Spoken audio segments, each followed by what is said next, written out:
Entre letras y otras pasiones. Un programa dirigido y conducido por la escritora y autora, poeta mexicana Paula Guzmán. Y transmitido a través de Pasión Radio.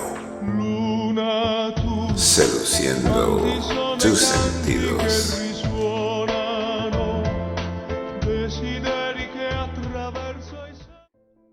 Muy buenas tardes o muy buenas noches tengan todos ustedes. Sean bienvenidos a este su programa Entre Letras y Otras Pasiones. Estás escuchando tu estación favorita, Radio Pasión US, seduciendo tus sentidos. Yo soy Paula Guzmán y tengo el gusto enorme de saludarte y de agradecer el favor de tu sintonía para que me permitas acompañarte y que me acompañes por un viaje más el día de hoy por este mundo mágico que es la literatura. Y este es el segundo programa de un libro que se llama Nosotras, historias de mujeres y algo más. En el canal de YouTube de Radio Pasión US puedes encontrar la primera parte en donde te hablo un poco del libro de Rosa Montero con el relato de Frida Kahlo. Pero el día de hoy quiero traer para ti dos relatos que estoy segura que te van a gustar. Son relatos biográficos, son la vida de Agatha Christie. Seguramente que la ubicas, esta gran escritora, esta peculiar escritora. Y también un relato biográfico de las hermanas Bronte, realmente de la familia Bronte. Y a lo mejor si no te suena de primer momento que yo te hable de las hermanas Bronte, a lo mejor si te suena que yo te diga Cumbres Borrascosas. Seguro leíste el libro, o has visto la película, o has oído hablar de ella. Una de las grandes obras, justamente de una de las hermanas Bronte. Así que, dando paso a conocer un poco más de la historia de mujeres maravillosas, comienzo a compartir contigo estos relatos que traigo para ti el día de hoy. Nosotras, historias de mujeres y algo más. Un libro de Rosa Montero. Biografías de mujeres extraordinarias. Y hoy quiero compartir contigo el relato biográfico de Agatha Christie, la eterna fugitiva. Agatha Christie casi nunca ríe abiertamente en sus fotos. Tenía malos dientes y ella siempre fue muy consciente de su apariencia. A decir verdad, le preocupaba la apariencia de todas las cosas. Necesitaba que el mundo fuera un lugar sereno y exacto, amable y ordenado. Pero la realidad es obcecada y tiende a desbaratarse por mucho que la intentemos someter a nuestros deseos. Y así, a partir de los 40 años, Agatha engordó muchísimo y se convirtió en una matrona majestuosa de grandes pechos y caderas opíparas. Siempre había sido delgada. Ella misma se encarga de repetirlo hasta la saciedad en todos sus escritos autobiográficos, como quien menciona un hecho de la naturaleza casi milagrosa, un portento que resultará increíble para los demás, que tal vez no llegue a creerse ni ella. De modo que esta súbita y definitiva abundancia carnal, el pasarse la segunda mitad de su vida encerrada dentro de un cuerpo enorme, debió de aumentar su sentido íntimo de lo catastrófico. Y es que la existencia de Agatha Christie es una larga huida de la negrura, un combate secreto contra el caos. Agatha Christie nació en 1890. Pertenece, por tanto, a esa generación británica que hubo de superar la herencia victoriana y enfrentarse a las primeras ruinas del imperio.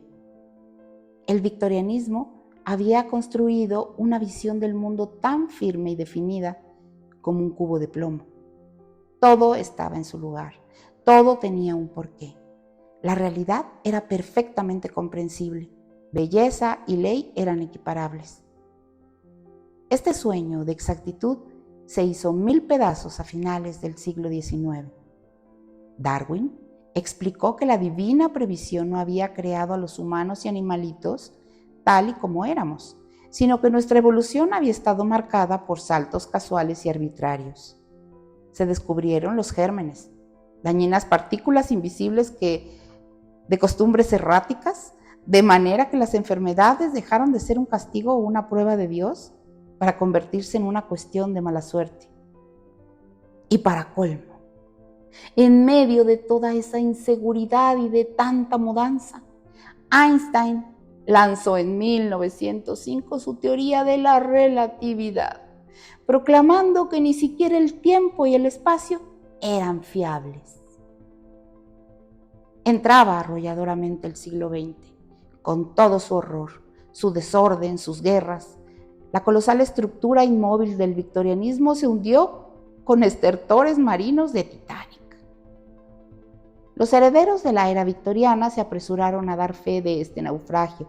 Los escritores del grupo Bloomsbury, por ejemplo, Virginia Woolf, Leighton Strachey, etc., constituyendo sus obras aceptando el desorden y la fragmentación de la existencia, y entraron así literalmente en el siglo XX. Agatha Christie, en cambio, aún perteneciendo a la misma generación, era 8 años más joven que Virginia Woolf, se pasó toda la vida luchando contra el caos. Quiso ignorarlo y recuperar ese mundo anterior de orden y de normas, el universo intacto de su infancia. Por eso sus obras policíacas, que son 79 novelas y 19 piezas de teatro, son mundos circulares perfectamente explicables, juegos matemáticos para alivio no solo de la cabeza, sino del corazón. Universos previsibles en donde el bien y el mal ocupan lugares prefijados. ¿Y por qué ese afán de tapar las vías de agua? ¿Por qué esa incapacidad de soportar el menor atisbo de los abismos?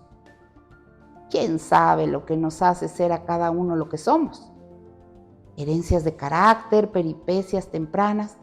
Agatha fue la hija pequeña de un señorito bien, encantador, que dilapidó sus rentas tan alegremente que a su muerte, sucedida cuando Agatha solo tenía 11 años, había dejado sin un centavo a la familia.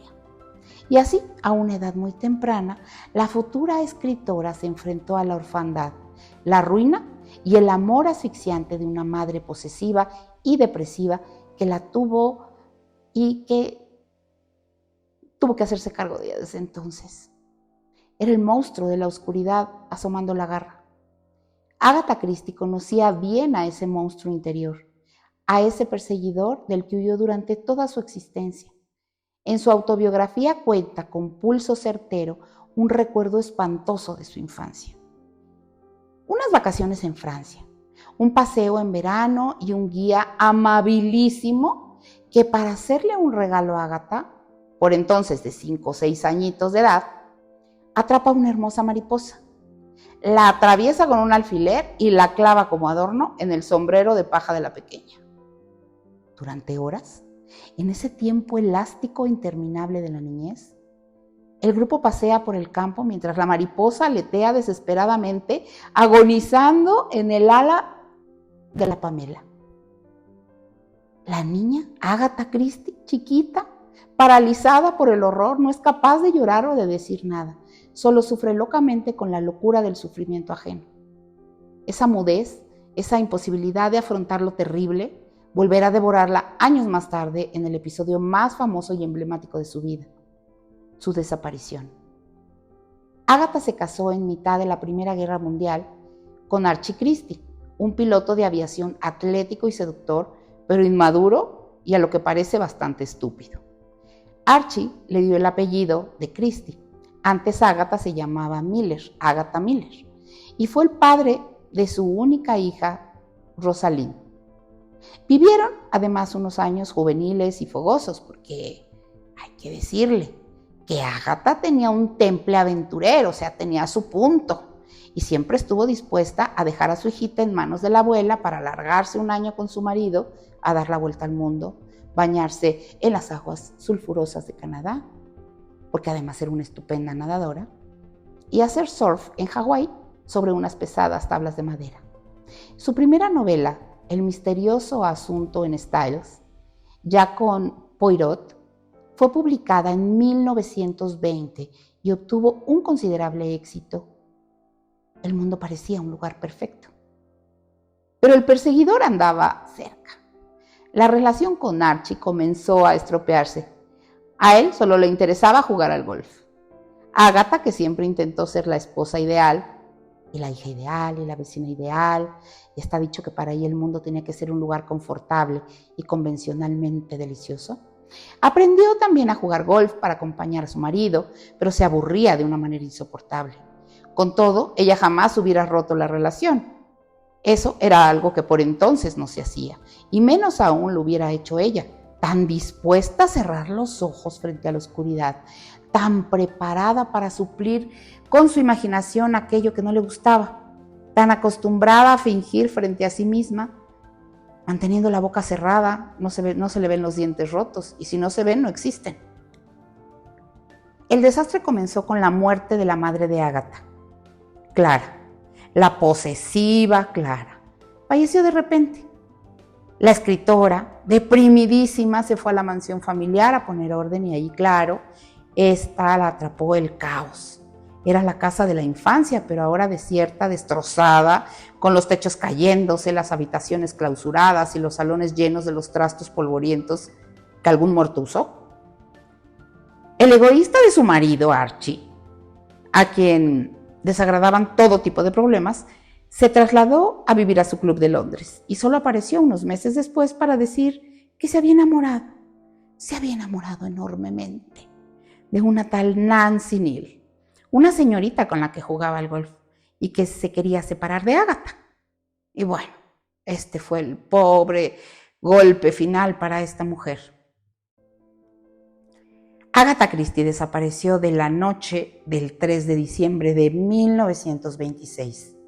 Salió de la vieja mansión familiar conduciendo su coche a eso de las 11. El vehículo fue encontrado horas después en mitad de un terraplén, no muy lejos de casa, con las puertas abiertas y el abrigo y la maleta de Agatha. Pero a ella parecía habérsela tragado la tierra. Por entonces ya era una escritora famosa. Su desaparición dio lugar a todo tipo de especulaciones. Unos dijeron que se había muerto o que había sido asesinada. Otros dijeron que se había escapado con un hombre.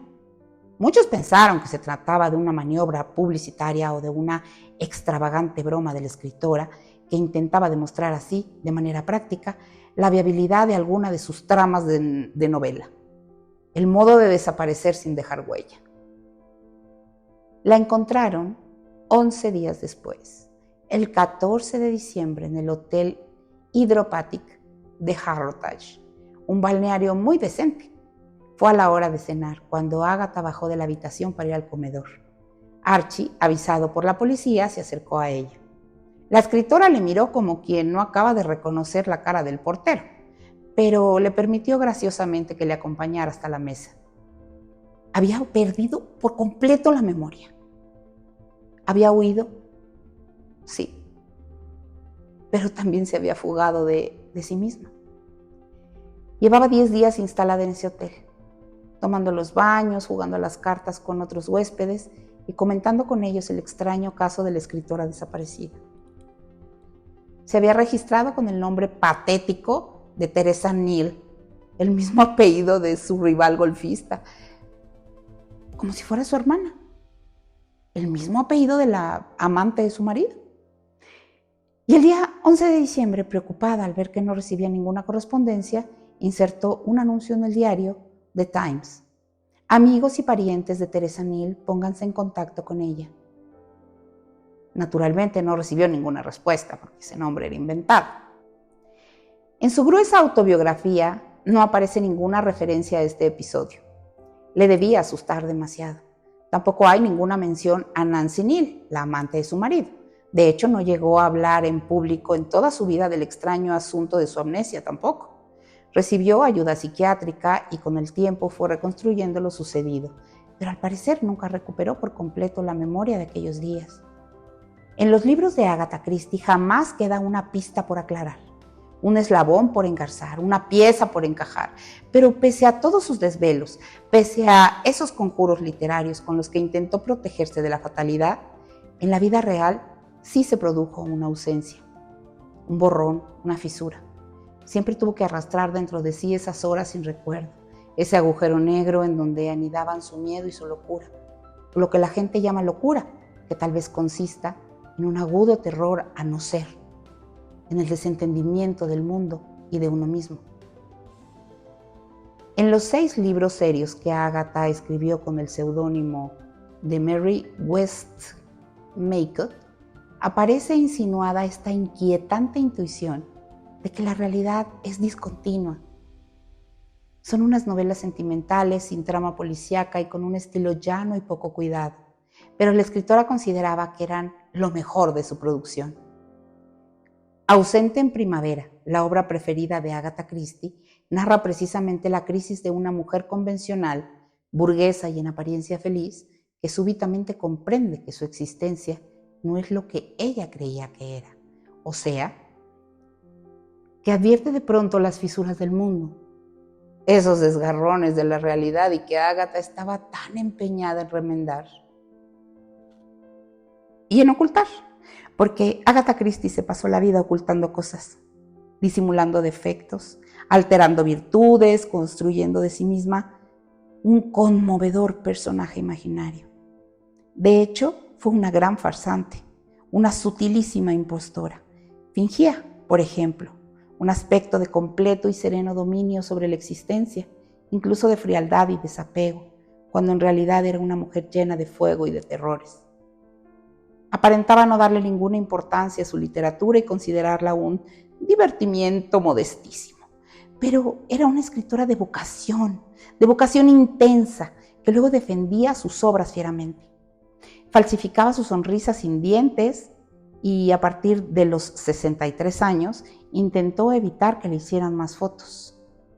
La desosegaba verse como era, su imagen mudable y progresivamente envejecida, y no la pulcra y estática imagen de la gran dama que cultivaba en sus retratos publicitarios. Y todo el mundo tenía a Agatha por una señora muy decente y servicial, pero en realidad se pasó la vida inventando maneras de asesinar al prójimo. Sus novelas se gestionaban siempre así, imaginando primero una forma nueva de matar, un crimen perfecto.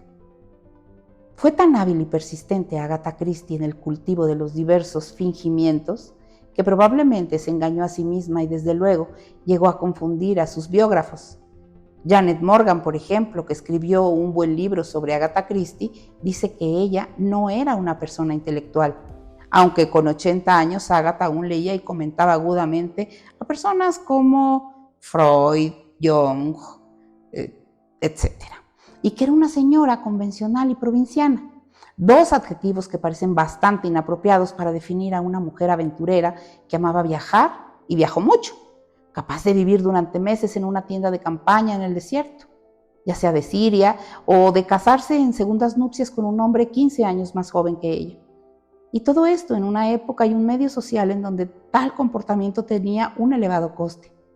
Por ejemplo, dada su situación irregular de divorciada y recasada, Agatha Christie no pudo representar a su hija en la corte. La adolescente, Rosalind, tuvo que ser llevada a su primer baile de palacio por unos amigos más decentes, mientras Agatha Christie se quedaba en casa y se vengaba anotando ideas para una posible novela, con unos bailes de debutantes cuyas madres van muriendo en rauda sucesión. En donde no hay ningún fingimiento es en el gusto por la vida que Agatha Christie tenía, en su pasión, en su regocijante capacidad para ser feliz. Basta con leer Ven y dime cómo vives, un delicioso librito autobiográfico para apreciar la sustancial humanidad de la escritora, para ver cómo corre la sangre por sus venas y cómo la existencia cotidiana puede ser una gloria. Agatha Christie escribió Ven durante la Segunda Guerra Mundial, llena de nostalgia por la ausencia de su marido, y en sus páginas recrea las expediciones arqueológicas a Siria que hicieron ella y su esposo, Marx Mellowman, y en los años 30. El libro en realidad es una prueba de amor, el amor a la vida y a su Max, con quien se casó teniendo ella 40 años y él 25, y de quien solo la separó la muerte, 45 años más tarde de que se habían casado. Es probable que la imaginativa y siempre bien dispuesta Ágata adornara su convivencia con Max, añadiéndole brillos inexistentes, pero aún rebajando cautelarmente la intensidad de la historia, se diría que ese matrimonio fue uno de los grandes logros de su vida, una relación llena de humor, de complicidad y de aventura. Y tal vez el arqueólogo mostrara su amor por ella envejeciendo como lo hizo muy deprisa y deteriorándose físicamente de tal modo que apenas si sobrevivió un par de años a su mujer, aunque se volvió a casar en el entretanto.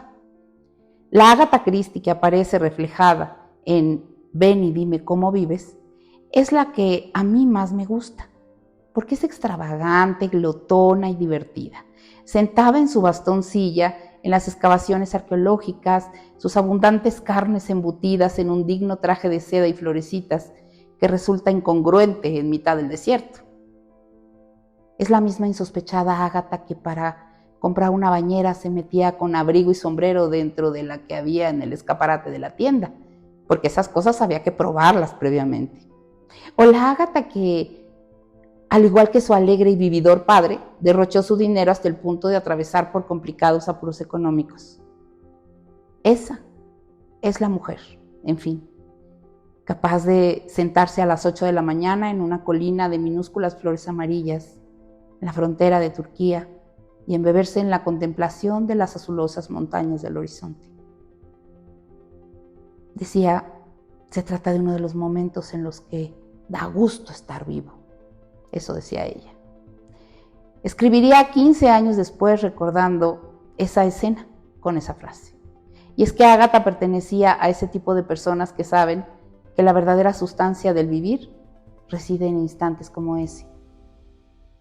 Ágata Christie comenzó su extensa e interesante autobiografía en 1950, a los 60 años de edad, mientras acompañaba a su marido en las excavaciones en Irak, y la terminó en su casa 15 años después.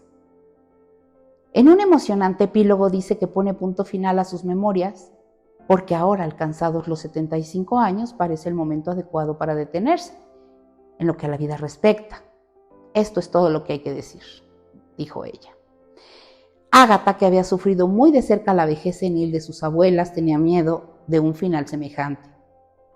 Decía que probablemente viviré hasta los 93, volveré loco a todo el mundo con mi sordera, me pelearé violentamente con alguna paciente enfermera y la acusaré de envenenarme y causaré molestias sin fin a mi desgracia de familia. Eso dice en su epílogo. Pero en realidad vivió hasta los 85 años y su última novela la publicó 1 año y medio antes de morir, aunque tuvo que ser muy retocada por los editores. En esos meses finales cumplió su propia maldición y fue perdiendo progresivamente la cabeza. Desbarraba y se cortaba desordenados mechones de sus cabellos, de los que había estado tan orgullosa. Se negó a aceptar una enfermera y el envejecido marido Max tuvo que instalarse en un sillón junto a ella de manera perpetua. Ella, que siempre había luchado tanto por conservar el control, que siempre había huido del terror interior y de las tinieblas, fue atrapada al fin por el perseguidor. Tal vez todos llevemos dentro a nuestro propio perseguidor. Tal vez termine siempre por atraparnos. Tal vez conocer esto y no asustarse sea el secreto mismo de la existencia. ¿Qué te pareció este relato biográfico de esta escritora tan famosa, Ágata Christie? Y ahora quisiera compartir contigo un segundo relato de las hermanas Bronte, valientes y libres. ¿De dónde saca el escritor lo que escribe? ¿Nacen sus novelas de lo que sabe o de lo que teme? ¿De lo que ha vivido o de lo que ha soñado? Permítanme que les cuente un cuento, un relato que desasosiega y embeleza. Es la historia real de la familia Bronte y de 3 hermanas singulares, 3 tímidas vírgenes que vivieron perdidas en un pueblo remoto, y allí solas, entre las estepas y los vendavales, esas delicadas doncellas, llamadas Charlotte, Emily y Annie, escribieron novelas poderosas y brutales, colosales novelas llenas de fulgor y de tinieblas.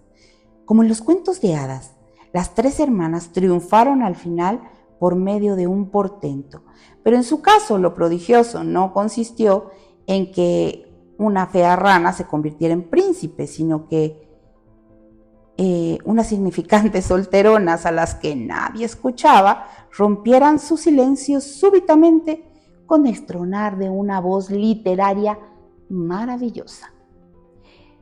Hoy las Bronte son una leyenda. Parte del mito lo creó la propia Charlotte, la más longeva, que quiso disculpar ante la estricta audiencia victoriana los excesos literarios de sus hermanas muertas, haciéndolas pasar por muchachas inocentes que, aisladas dentro de un mundo salvaje, escribían sobre las brutalidades que escuchaban a su alrededor por pura candidez, sin acabar siquiera de entenderlas.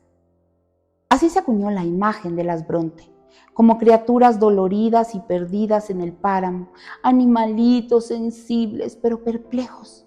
Y sí, claro que sí, hubo desdicha y soledad y furor, pero vividos de una manera muy distinta. Por fortuna, en las últimas décadas han aparecido unos cuantos libros sobre las Bronte, sobre todo la monumental biografía de Juliet Baker, que han empezado a destruir esos estereotipos. Ya se sabe que el padre era un pastor evangelista y fue nombrado párroco en Warwickshire, al norte de Inglaterra, y ahí, en la rectoría, vivieron y murieron las hermanas. Todavía hoy se puede visitar la casa, un lúgubre edificio de piedra gris junto al cementerio. En cuanto a la madre, en 7 años dio a luz a 6 hijos, 5 niñas y un varón, e inmediatamente después se dispuso a morir de cáncer de estómago. Tardó en hacerlo 7 espantosos meses, torturada por dolores insoportables. Durante la larga agonía, María, la inteligentísima hija mayor, que apenas se había cumplido 7 años, leía a sus hermanos el periódico en la sala para entretenerles y que no hicieran ruido. De modo que se quedaron huérfanos muy pronto y fueron criados por el padre, Patrick Bronte, un personaje contradictorio y extraño. Pese a ser irlandés y muy pobre, 2 terribles baldones en aquella época, Patrick había logrado la proeza de estudiar una carrera en Cambridge. Era alto, era guapo, pelirrojo con los ojos azules, escribía y publicaba poemas religiosos, prosa didáctica, cartas y artículos políticos. La leyenda dice que fue un monstruo de talante ultraconservador y que descuidó fatalmente a sus hijas. Debía ser, en efecto, un hombre abrazado por su propia rectitud, así bien autoritario y seco. Y es cierto que prestaba mucha más atención al único varón que tenía y que en su educación invirtió todo su tiempo y el poquito dinero que tenía, mientras que las niñas tuvieron que asistir a terribles internados de caridad y trabajaron desde muy jóvenes. Pero todo esto era completamente normal en aquella época. Por entonces, la mujer no valía nada. Lo que no era normal era que un padre alentara a sus hijas el amor por la lectura, la cual además no censuraba, porque las niñas leían libremente a Byron, por ejemplo, que debatiera con ellas desde muy niñas los asuntos más candentes de la actualidad, educándolas así en los temas serios. Que mirara con permisivos ojos su afición a la escritura, aunque la consideraba solamente un entretenimiento, hasta el punto de regalarle a Charlotte un cuaderno de notas. Patrick, el padre, podría ser políticamente conservador, pero desde luego no era absoluto convencional. Decía: yo no niego que soy en cierto modo excéntrico, pero si yo hubiera sido uno de esos sosegados, tranquilos, juiciosos y concentrados hombres que hay en el mundo, es muy probable que nunca hubiera tenido unos hijos como los que he tenido. Esto lo dijo con lucidez después de la muerte de sus hijas. Patrick pensaba que el apocalipsis iba a llegar en cualquier momento y estaba lleno de manías. Le horrorizaba el fuego, por ejemplo. Así es que La rectoría no tenía alfombras ni cortinas y en el descansillo siempre había baldes de agua. Además le gustaban las armas y llevaba habitualmente unas pistolas cargadas que disparaba todas las mañanas contra la torre de la iglesia. Debía de resultar un hombre un poco aterrador. Muy solas, muy carentes de intimidad con el padre y muy acostumbradas a una vida estoica, tenían que estar las niñas Bronte para aguantar sin quejarse la indecible tortura de la escuela, donde fueron enviadas en 1824. Cowan Bridge era un internado muy barato, casi de beneficencia, para hijas de clérigos, y Patrick, que disponía de muy poquitito dinero, creyó que era el sitio ideal para educar a sus hijas y las mandó ahí a las 4 mayores, María, Elizabeth, Charlotte y Emily, con edades comprendidas entre los 11 y los 6 años. Pero la escuela era un lugar infernal. Las niñas se levantaban a las 6 de la mañana y tenían que rezar durante 1 hora y media, titiritando de frío antes de que les permitiesen desayunar. Las mataban de hambre y la repugnante comida estaba manipulada con muy poca higiene, así que las intoxicaciones eran habituales. El día se consumía entero entre estudios y rezos. Los domingos tenían que caminar 6 kilómetros en el campo a través por empapados montes y pasarse la jornada en una iglesia muy fría, mojadas de los pies a la cabeza. Luego estaban los castigos, carteles acusatorios para llevar en el cuello y azotes con ramas. Según todos los indicios, una profesora, la señorita Andrews, se obsesionó con María y la persiguió con sádica hazaña. Estando ya la niña muy enferma, le pegaba y la castigaba bárbaramente. Haber sido testigos inermes de ese horror marcó a las hermanas para siempre y sin duda alimentó ese íntimo conocimiento de la injusticia y del dolor que late febrilmente en sus novelas. Cowan Bridge era un matadero y los responsables ni siquiera se molestaban en avisar a las familias cuando las niñas, las chiquitas, se ponían enfermas. De las 53 alumnas que había en el internado por entonces, una murió en el colegio y 11 dejaron la escuela enfermas. 6 de ellas para fallecer nada más llegar a su casa. Imagínense nada más. Entre esas 6 están las Bronte. María murió el 6 de mayo de 1825, a los 11 años de edad. Y Elizabeth falleció 5 semanas después, a los 10 años. Las dos fueron devoradas por la tuberculosis. Alertado al fin, el padre de estas niñas, de esa brutal manera que trataban a todos los alumnos en esa escuelita, y lo que sucedía ahí, bueno, pues sacó inmediatamente a Charlotte y a Emily de ahí. A partir de entonces hizo algunas breves incursiones en una buena escuela de señoritas y a un internado en Bruselas. Las hermanas se educaron en Haworth. Ahí recibían clases de su padre, cosían, leían y sobre todo escribían. Tantas turbulencias, los niños Bronte se habían refugiado en la fantasía, inventaron mundos paralelos por parejas. Charlotte y Branwell, el chico, crearon Angria, con el airado duque de Zamorna como personaje principal. Emily y Annie idearon Gondal, gobernado por la imponente reina Augusta Almeda. Durante muchos años confeccionaron libros chiquititos escritos en una letra microscópica, que incluso se necesita lupa para leerlos, con las crónicas de sus reinos. Eran lugares apasionados y violentos, luminosos y bárbaros. Si Branwell, por ejemplo, mataba o cazaba a un personaje, Charlotte tenía que respetar ese hecho a la hora de escribir sus propias aventuras. En ese sentido, los 4 niños eran como dioses que escribían lo que sucedía. Ese mundo irreal para ellos era mucho más que su vida real, porque los Bronte estaban completamente aislados. Sí, se bastaban a sí mismos y vivían entregados a sus ensoñaciones.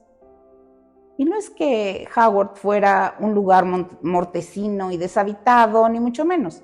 El pueblo estaba en una zona muy poblada y dedicada a la industria textil. Cuando llegaron los Bronte tenía 4.600 habitantes y 10 años más tarde había 2.000 más. Haworth, eso sí, era el último pueblo antes del desolado páramo y la rectoría la última casa del pueblo. en el que no crecían ni los árboles ni las flores y en donde siempre soplaba el viento desquiciante. Pero Howard vivía a espaldas del desierto, enfrascado en las angustiosas convulsiones de los años más salvajes de la industrialización. Las condiciones de vida eran terribles. Los niños eran explotados laboralmente por jornales de miseria, porque hasta 1833 no salió una ley regulando que los menores de 11 años no podían trabajar más de 48 horas a la semana. Los obreros se morían literalmente de hambre.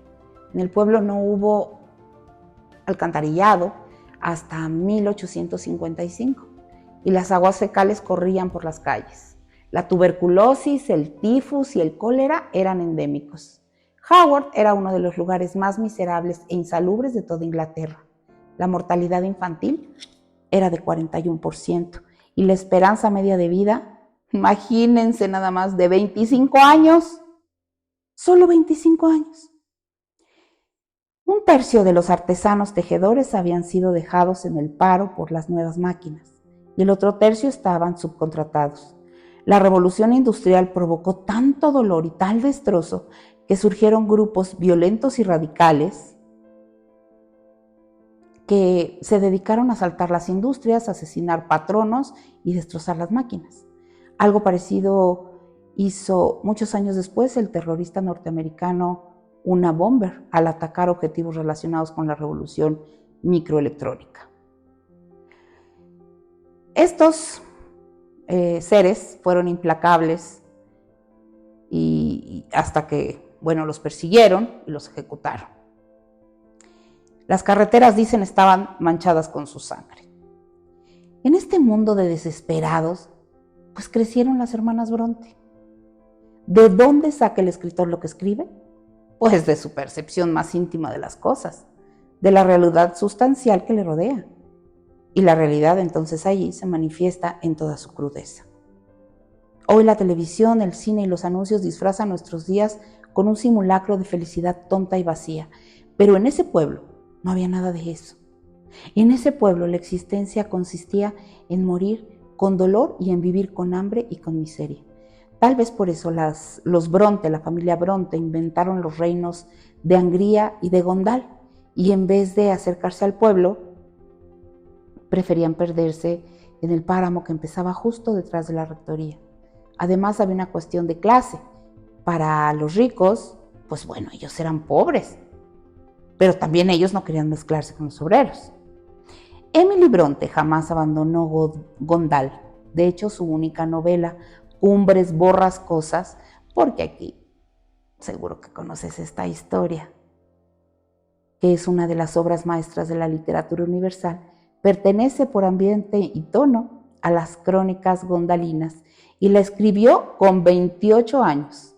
Emily Bronte escribió Cumbres Borrascosas a los 28 años. Y Charlotte sí dejó Angría con grandes esfuerzos a los 25 años. Curiosamente abandonó su mundo de ensueños cuando se enamoró por primera vez. El objeto de su obsesiva y no correspondida pasión fue su profesor belga, que era un hombre casado.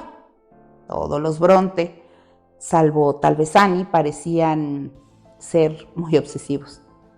Emily no se enamoró nunca. Vivía encerrada en su mundo imaginario y todo parecía indicar que era anoréxica.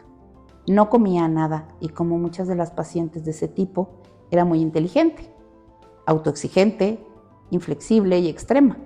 Sin llegar a un grado tan agudo de patología, se diría que también Charlotte bordeó durante toda su vida la anorexia. A los 14 años sus amigas la veían consumida, como si estuviera seca. Tenía problemas con la comida. A menudo se negaba a tomar carne y siempre fue diminuta y delgadísima. Además estaba obsesionada con su aspecto físico, como suelen estarlo estas enfermas. Charlotte era más bien fea, pero ella se consideraba repulsiva. Eran miopes, eran muy miopes. Además, eran poco agraciadas. Eran inteligentes, eran cultas, orgullosas y muy pobres. Con estas características y en aquella época, el futuro de las Bronte era bastante negro. Por entonces las mujeres no podían entrar en las universidades y una señorita decente no tenía más posibilidades de trabajo que ser una maestra o una institutriz. Ambos empleos humillantes y mal pagados. Y de hecho los practicaron las Bronte, pero lo que ellas deseaban era escribir. Con 20 años, Charlotte le mandó unos cuantos versos al célebre poeta Southey.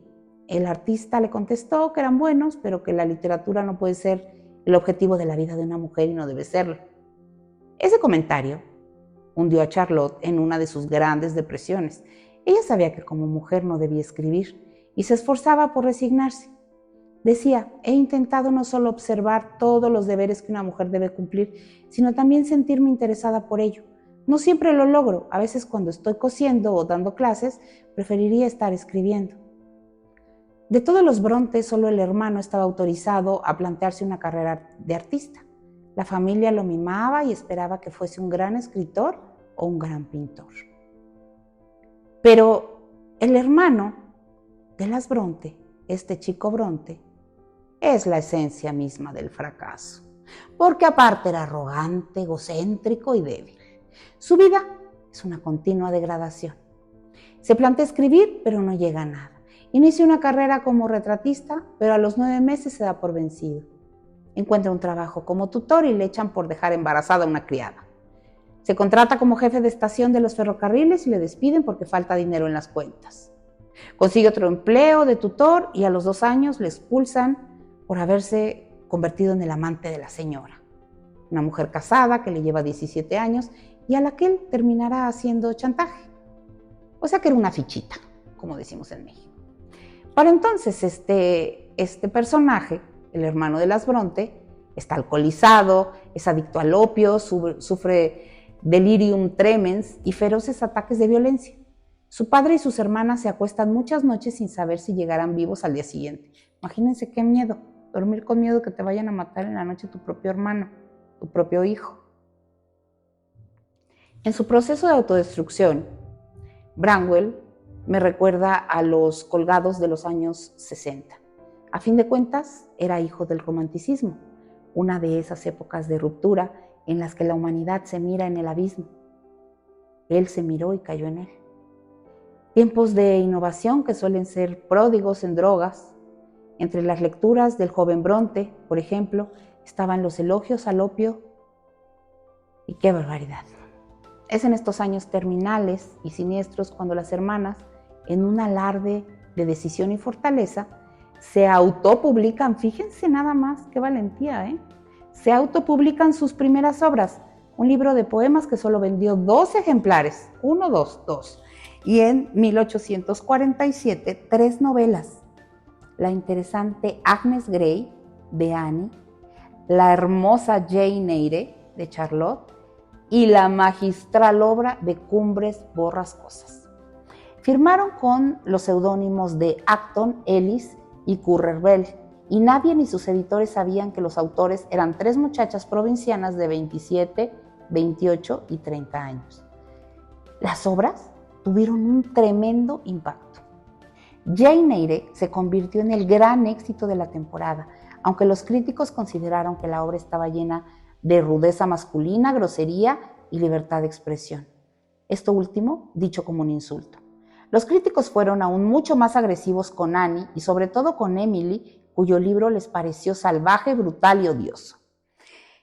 El caso es que, tras el éxito de Jane Eyre, que también es una obra súper conocida y si no lo has leído, pues te lo recomiendo muchísimo, Charlotte le confesó a su padre que ella era el escritor de moda Currer Bell, cosa que llenó de orgullo a su papá Patrick, pero Branwell nunca llegó a saber que sus hermanas habían publicado.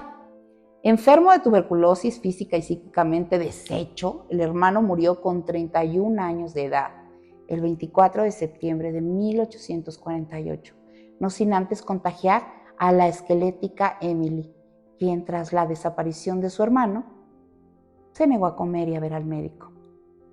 Cuando falleció, 3 meses más tarde, estaba tan consumida que el ataúd solo medía 42 centímetros de ancho. También para entonces Annie había sido atacada por el mismo mal. Murió 5 meses después de la costa, donde Charlotte la había llevado agonizante porque la enferma quería ver el mar.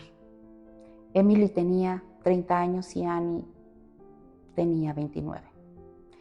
Sola y desesperada, Charlotte asumió públicamente la autoría de Jane Eyre y siguió escribiendo. Publicó otras 2 novelas, Shirley y Villette, y las 2 de enorme éxito. Y se enamoró, sin esperanzas, de su guapo editor, que se llamaba John Smith, al que le llevaba 7 años. Cuando este editor, guapísimo que a ella le gustaba, se casó en febrero de 1854, Charlotte Bronte le mandó una heladora y breve carta. Decía: mi querido señor, en las grandes felicidades como en los grandes dolores, las palabras de simpatía deben de ser pocas. Acepte usted mis felicitaciones.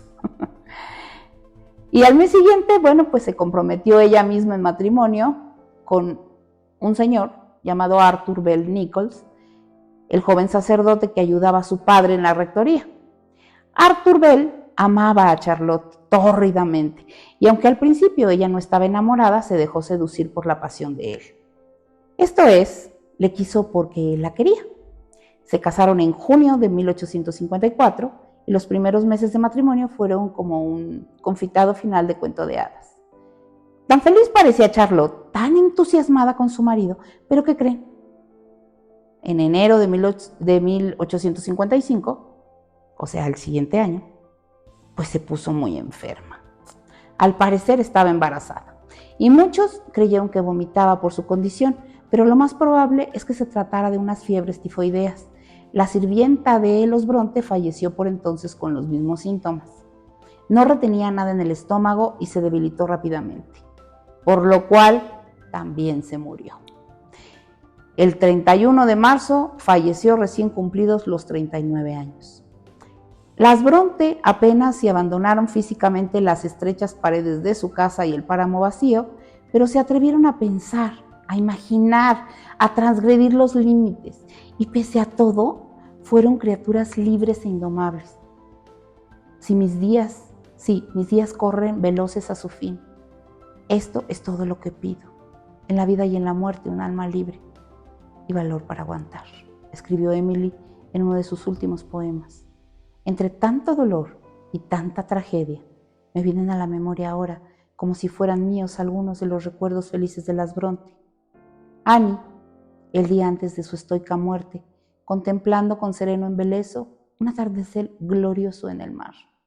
Y las 3 hermanas en la pequeña sala de la rectoría, por la noche después de que todos se hubieran acostado, apagando las velas y dejando tan solo el resplandor de la chimenea, poniéndose entonces las 3 a caminar muy deprisa en torno a la mesa, inventando las escenas de sus novelas en voz alta, recitándose los poemas unas a otras, con aliento salvaje, llenando el aire oscuro con el chisporroteo de sus palabras bellas. Poderosas palabras inmortales. ¿Qué les parece esta historia? Esta gran historia de las hermanas Bronte. Espero que hayas disfrutado, que te hayan gustado estos 2 relatos pertenecientes al libro Nosotras, historias de mujeres y algo más, de la escritora Rosa Montero. Te invito a que te suscribas a nuestro canal de YouTube, pues este programa lo podrás escuchar allí también y lo podrás compartir. Si te gustó, ayúdame a compartirlo, a entretener a más personas. Mi finalidad es acompañarte y que me acompañes en este maravilloso mundo literario, en este tu programa Entre Letras y Otras Pasiones, aquí en tu estación favorita, Radio Pasión US, seduciendo tus sentidos. Yo soy Paula Guzmán y te espero la próxima en una nueva emisión para compartir conmigo. Te mando un beso enorme.